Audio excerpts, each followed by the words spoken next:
ஆண்டவராகிய இயேசுவின் நாமத்தினாலே இந்த விடியலை தேடி நிகழ்ச்சிக்கு உங்களை வரவேற்கிறேன். சுவிசேஷத்திலே விடியலை தேடுகிறோம். சுவிசேஷத்தின் ஒரு சாராம்சம் இயேசுவினுடைய பாவம் இல்லாத வாழ்வு. இந்த பாவம் இல்லாத வாழ்விலிருந்து பல காரியங்களை நாம் கற்றுக்கொண்டிருக்கிறோம். குறிப்பாக இயேசு சோதிக்கப்படுகிற அந்த தருணத்திலிருந்து பல காரியங்களை நாம் கற்றுக்கொண்டிருக்கிறோம். இன்றைக்கு அந்த மூன்றாவது சோதனை அந்த காரியத்திலிருந்து ஒரு சில காரியங்களை நாம் கற்றுக்கொள்ளலாம். மத்தேயு 4வது அதிகாரம் 8வது வசனத்திலிருந்து நான் வாசிக்கிறேன். மறுபடியும் பிசாசு அவரை மிகவும் உயர்ந்த மலையின் மேல் கொண்டு போய் உலகத்தின் சகல ராஜ்யங்களையும் அவைகளின் மகிமையையும் அவருக்கு காண்பித்து, நீர் சாஷ்டாங்கமாய் விழுந்து என்னை பணிந்து கொண்டால் இவைகளை எல்லாம் உமக்கு தருவேன் என்று சொன்னான். அப்பொழுது இயேசு, அப்பாலே போ சாத்தானே, உன் தேவனாகிய கர்த்தரை பணிந்து கொண்டு அவர் ஒருவருக்கே ஆராதனை செய்வாயாக என்று எழுதியிருக்கிறதே என்றார். மிக முக்கியமான சில காரியங்கள் இந்த வேத பகுதியிலிருந்து நாம் கற்றுக்கொள்ள வேண்டியிருக்கிறது. முதலாவது, பிசாசு அவரை உயர்ந்த மலையின் மேல் கொண்டு போய் அப்படின்னு சொல்லியிருக்கு. இது எப்படி இருக்கலாம் அப்படின்னு சொன்னால், நாம் வேதத்தில் மோசேயை குறித்து நாம் பார்க்கும் பொழுது உபாகம் 34வது அதிகாரம் முதல் 3 வசனங்களை பார்க்கும் பொழுது தேவன் மோசேயை கொண்டு போனதாக ஒரு சம்பவம் வருகிறது. எப்படி இருக்குது? பின்பு மோசே மோவாபின் சமனான வெளிகளில் இருந்து எரிகோவுக்கு எதிரான நேபோ மலையிலிருந்து பிஸ்காவின் கொடுமுடியில் ஏறினான்.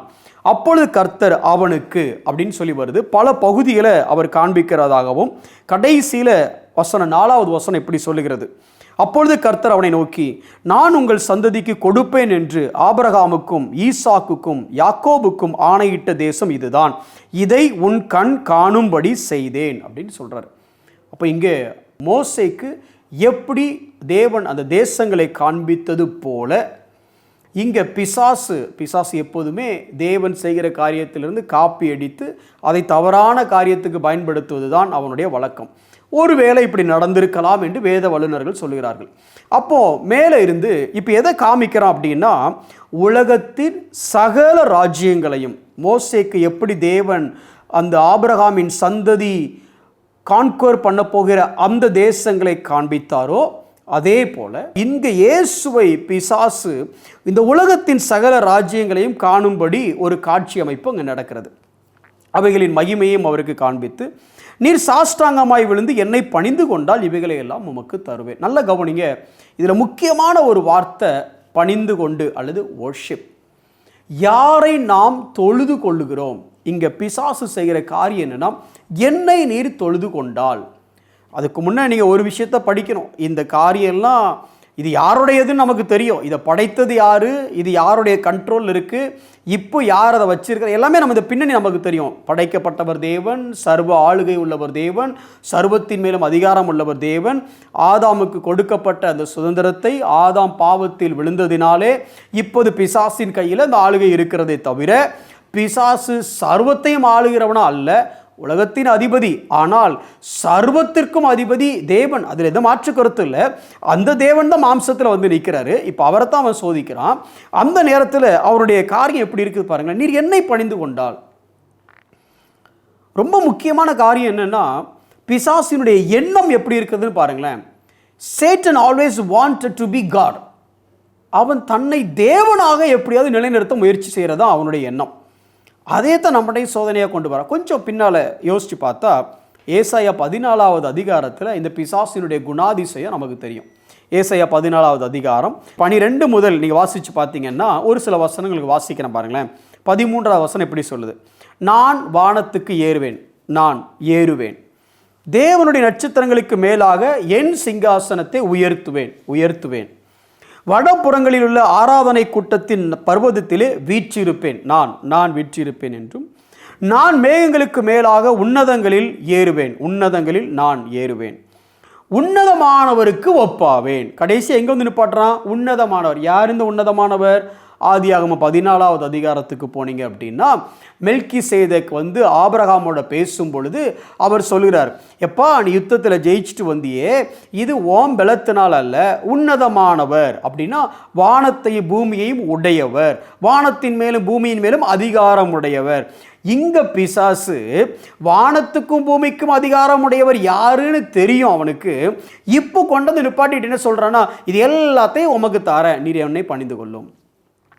ஏன் அப்படின்னா அவனுடைய மனநிலைமை ஆரம்பத்திலிருந்தே அவனுடைய விழுந்து போன அந்த வினாடியிலிருந்து அவனுடைய எண்ணம் எப்படி இருந்ததுன்னா, உன்னதமானவருக்கு ஒப்பாவேன். சிங்காசனம் தேவனுக்கு மாத்திரம்தான். ஆனால் இப்போ இவர் என்ன சொல்கிறாரு அப்படின்னா, எனக்கு ஒரு சிங்காசனம், அந்த சிங்காசனத்தில் நான் வீற்றிருப்பேன். நான் யாருக்கு ஒப்பா இருப்பேன்னா, த காட் ஆஃப் மோஸ்ட் ஹை ஏல் எல்லியோன், அவருக்கு ஒப்பா நான் இருப்பேன். அப்படின்னா நானும் தேவன், அல்லது தேவனுக்கு மேலே நான் இருப்பேன். இப்போ இவனுடைய எண்ணமே என்ன அப்படின்னா, என்னை வணங்க வேண்டும், என்னை வணங்கணும். இன்றைக்கும் பிசாசு இந்த சோதனையை உங்கள் மத்தியில் என் மத்தியில் அனுதினமும் போட்டுட்ருக்கிறான். வாட் வி வொர்ஷிப், நாம் எதை வணங்குகிறோம். நல்ல கவனிங்க, நாம் எதை ஒர்ஷிப் பண்ணுறோமோ அதுதான் நமக்கு தேவன். ஒருவேளை நம்ம பெயர் கிறிஸ்தவங்களாக இருக்கலாம், ஒருவேளை நம்முடைய அடையாளம் கிறிஸ்தவங்கன்னு நம்ம சொல்லிக்கலாம். ஆனால் நமக்கு கடவுள் ஒருவேளை இப்படி அல்லது இப்படி சொல்லலாம், கிறிஸ்தவனாக நான் இருந்துக்கிட்டு எனக்கு கடவுள் வேறு யாரோ இருக்க வாய்ப்பு இருக்குது. எப்படி இருக்குது? ஒருவேளை நீங்கள் கிறிஸ்தவனாக இருக்கலாம், ஆனால் உங்களுக்கு கடவுள் பணமாக இருக்கலாம். ஒருவேளை நீங்கள் கிறிஸ்தவங்களாக இருக்கலாம், ஒருவேளை உங்களுக்கு கடவுள் சிற்றின்பமாக இருக்கலாம். ஒருவேளை உங்கள் பெயர் கிறிஸ்தவங்களாக இருக்கலாம், உங்கள் மதம் கிறிஸ்தவங்களாக இருக்கலாம், ஆனால் உங்களுடைய தெய்வம் வேலையாக இருக்கலாம், இல்லை குடும்பமாக இருக்கலாம், இல்லை ஏதாவது உறவாக கூட இருக்கலாம். அது தவறான உறவோ சரியான உறவோ, ஆனால் எதை நாம் வொர்ஷிப் பண்ணுறோமோ, எதை நாம் பணிந்து கொள்கிறோமோ, எதை நம்ம சேவிக்க ஆரம்பிக்கிறோமோ அதுதான் நம்மளுடைய தெய்வமாக மாறிப்போகிறது. இன்றைக்கும் பிசாசு என்ன பண்ணுறான் அப்படின்னா, நம்மை தேவனை நாம் ஒர்ஷிப் பண்ணுறதை விட்டுட்டு வேற எதையாவது ஒர்ஷிப் பண்ண வைக்கிறதுக்கு முயற்சி பண்ணிக்கிட்டே இருக்கிறான். அதனால் நம்மளும் என்ன ஆகிடுறோம் அப்படின்னா, நாம் தேவனுடைய பிள்ளைகள் என்று சொல்லிக்கொண்டு வேற எதையோ ஒர்ஷிப் பண்ண இருக்கிறோம். அதே ஸ்ட்ராட்டஜி தான் இந்த இடத்துல நம்ம பார்க்குறோம். நீர் தேவனுடைய குமாரன், தேவனுடைய குமாரன், ஆனால் நீர் என்ன ஒர்ஷிப் பண்ணுங்க எல்லாத்தையும் உமக்கு தாரேன். இன்றைக்கி நம்மளும் பல முறை நம்ம தேவனுடைய பிள்ளை, ஆனால் இந்த மேனேஜரை ஒர்ஷிப் பண்ணிட்டோன்னா அந்த ப்ரமோஷன் நமக்கு கிடச்சிரும். இந்த ஆஃபீஸருக்கு கொஞ்சம் லஞ்சம் கொடுத்து அவரை ஒர்ஷிப் பண்ணிட்டோன்னா நம்ம காரியம் முடிஞ்சிடும். இங்கே என்ன காமிச்சா, சகல ராஜ்யம் உனக்கு வேணுமா, என்ன ஒர்ஷிப் பண்ணுங்க. இங்கே நாம் என்ன பண்ணுறோம், இந்த காரியமெல்லாம் நடக்கணுமா, இவரை ஒர்ஷிப் பண்ணிப்போம். ஒர்ஷிப்னா என்னது? அவரை பணிந்து கொள்வது. யாருக்கும் கீழ்ப்படிந்து இருக்கிறத பற்றி பேசலை, உங்களுக்கு நான் சொல்ல வர்றது புரியும். கிறிஸ்தவங்களாக இருக்கிற நமக்கு நிறைய ஒர்ஷிப்புங்கிற காரியத்தை குறித்து ரொம்ப அழகாக விளக்கம் தெரியும். ஆனாலும் நம்ம என்ன பண்ணுறோம் அப்படின்னா, கிறிஸ்தவன் என்று சொல்லிக்கொண்டு கிறிஸ்தவ ஒரு பக்கம் வச்சுட்டு we have so many idols for which we worship. இங்கே அந்த காரியத்தை தான் ஒரு சில ஸ்டேட்மெண்ட் மட்டும் உங்களுக்கு வாசிக்கிறேன் பாருங்களேன். If a person worships money, he or she lives for money and obeys it. If we worship God, we live for God and obey Him. இந்த டெர்மினாலஜி எல்லாத்துலையும் பார்த்தீங்கன்னா ஒர்ஷிப், ஒபே, லிவ் அப்படின்னு பார்க்கலாம். நாம் யாரை ஒர்ஷிப் பண்ணுறோமோ அவங்களுக்கு நம்ம கீழ்ப்படிவோம், அவங்க நம்ம தெய்வமாக ஆயிடுறாங்க. இப்போ நல்லா கவனிங்க, ஒரு சின்ன பொய் சொன்னால் ஒரு 1,00,000 கிடைக்கும், ஆனால் உண்மையை சொன்னால் அது 1,00,000 கிடைக்காது. இப்போ பணம் சொல்லுது, பொய் சொல்லு, 1,00,000 தாரேன்னு சொல்லுது. இப்போ நம்ம என்ன பண்ணுவோம், அந்த ஒரு சின்ன பொய்யை சொல்லி அந்த 1,00,000 நம்ம வாங்கிடுறோம்னு வச்சுடுங்களேன். இப்போ நம்ம யாருக்கு கீழ்ப்படிஞ்சோம்? பண ஆசைக்கு கீழ்ப்படிஞ்சோம். இப்போ நமக்கு தெய்வம் யாராக இருக்கிறா? பணமாக இருக்கிறான், பணமாக இருக்குது. ஆனால் நமக்கு நீங்கள் யாருன்னு கேட்டால் நம்ம என்ன சொல்லுவோம்? கிறிஸ்தவன் அப்படின்னு சொல்லுவோம். இங்கே இதே ஸ்ட்ராட்டஜி தான் பிசாசு ஃபாலோ பண்ணுறான். நீங்கள் தேவனுடைய குமாரன், ஆனால் நீங்கள் என்ன வணங்குங்க, இது எல்லாம் நமக்கு தந்துடுறேன். நம்ம யாரை வணங்குகிறோம்? எனக்கு அருமையான சகோதரனே சகோதரியே, இந்த உலகத்தின் ஆஸ்தி எல்லாமே நமக்கு கிடைச்சாலும் நான் தேவனை வணங்குவதை விட்டு வேறு யாரையும் வணங்க மாட்டேங்கிற வைராக்கியம் நமக்கு வேணும். அதிலே ஒரு வேகம் வேணும். இந்த பிசாசின் சோதனைக்கு இயேசுடைய பதில் என்ன தெரியுமா? வசனம் மாத்திரம் இல்லை, வாசிக்கிறேன் பாருங்களேன். அப்பொழுது இயேசு, அப்பாலே போ சாத்தானே, உன் தேவனாகிய கர்த்தரை பணிந்து கொண்டு அவர் ஒருவருக்கே ஆராதனை செய்வாயாக என்று எழுதியிருக்கிறதே என்றார். நல்ல கவனிங்க, அப்பால போய் சாத்தானேங்கிறது வசனத்தில் இல்லை. இதுவரைக்கும் வசனத்தை சொன்னவர் இப்போ முதல்ல தான் யாருங்கிற ஸ்டாண்ட் எடுக்கிறார்.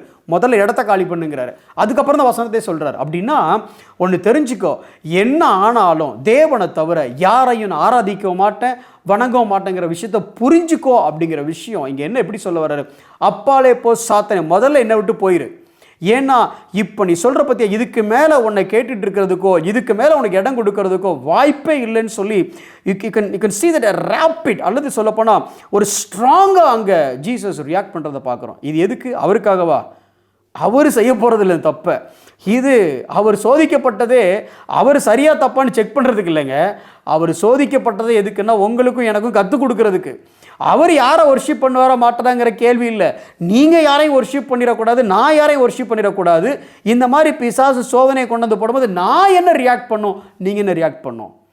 இந்த மாதிரி எப்போ தேவனை ஆராதிக்கிற இடத்துல அந்த இடத்துக்கு வேற எதை பிசாசு கொண்டு வந்தாலும் இம்மீடியட்டாக ரெஸ்பான்ஸ் என்னன்னா, அப்பாலே போ சாத்தானே, இந்த உலகமும் மகிமையும் மேன்மை எனக்கு தேவையில்லை, முதல்ல நீ இடத்த காலி பண்ணு, ஏன்னா நான் அவர் ஒருவரையே ஆராதிப்பேன்.